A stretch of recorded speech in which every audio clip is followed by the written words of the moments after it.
I want to talk about black and white photography today. Now, this is a very important topic of discussion because it's one of the main three kinds of film photography out there. In terms of ease of use and developing, it's the most fundamental, it's the most simplistic, and despite the kind of black and white nature of it, it is one of the more diverse ones.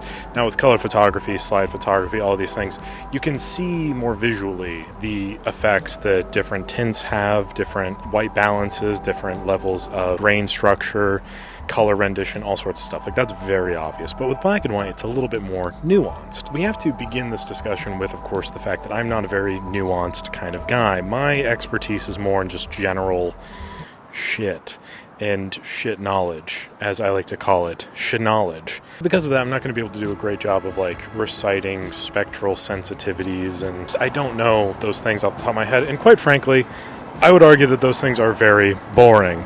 And I'm not trying to make boring videos. I mean, I kind of do, but I'll stand in the street and make it a little bit more dangerous for you all. I didn't do a lot of research for this video beforehand, and this isn't going to be like some regaling of Ilford history. This is just going to be more general, me talking about, I don't actually know.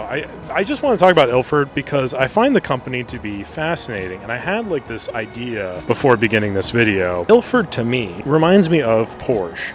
In the 911 series more specifically, because the 911 has been produced for the last however many years, and for the most part, each generation there's slight differences between body styling and so on and so forth, but there's really not that big of a difference. The engine is typically in the same place, the car structure looks roughly the same, the size is different, and then each year they also release different trim models of the 911 RS, GTR 3, whatever. Unless you're in the weeds, you know all the differences between them. A 911's a 911 is a 911. Same with Ilford Film, black and white's black and white is black and white. Now obviously there are differences with your sensitivity and spectral stuff, UV rendition. Again, as I mentioned, this is not a channel for those kinds of captivating topics.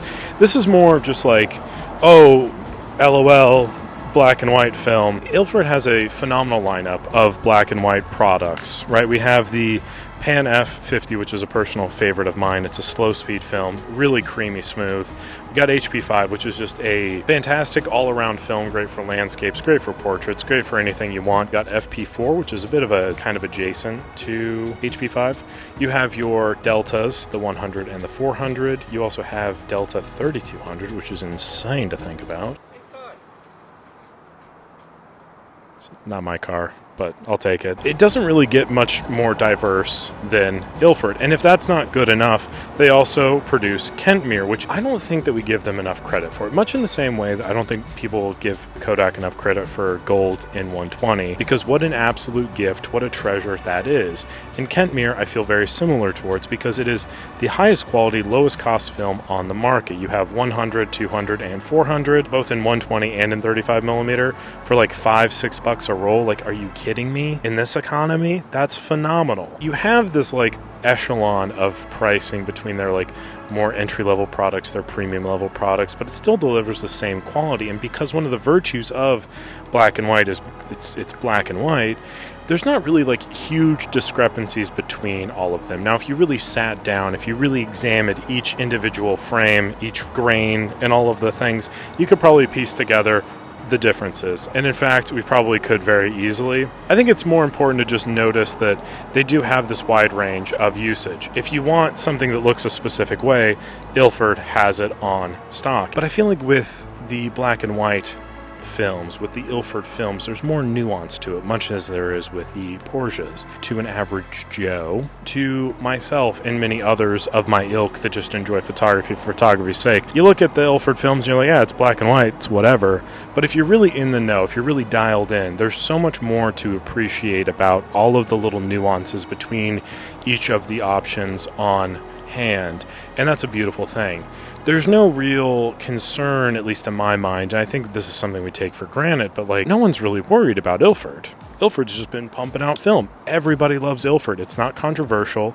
It's a steadfast element of the modern photography landscape and even of the past photography landscape.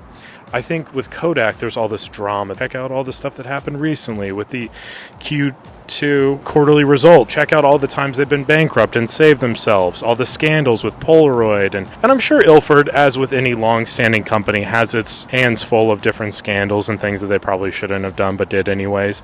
Like, I'm not trying to say that they're perfect, but it's just like you don't get that same level of drama, that pizzazz, that hype.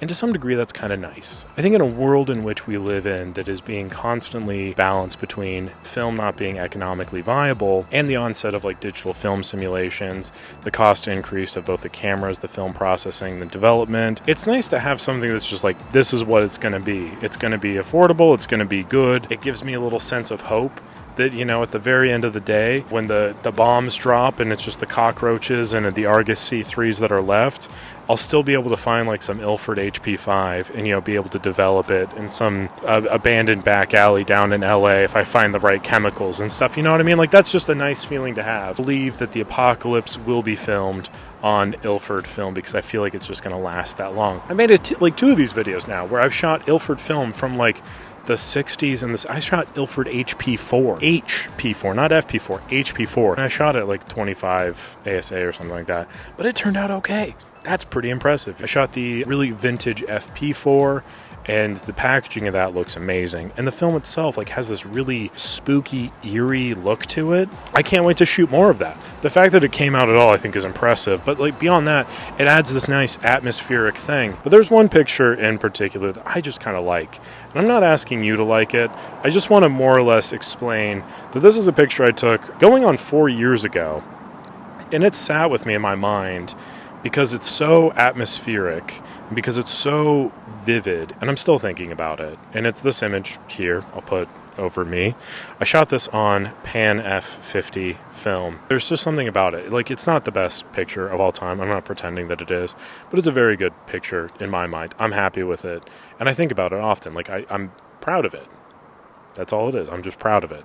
And it's hard for me to say because a lot of the times, like, I'm trying to fucking not take good photos. I'm not trying to pretend I take good photos. I'm just doing it for the love of the game.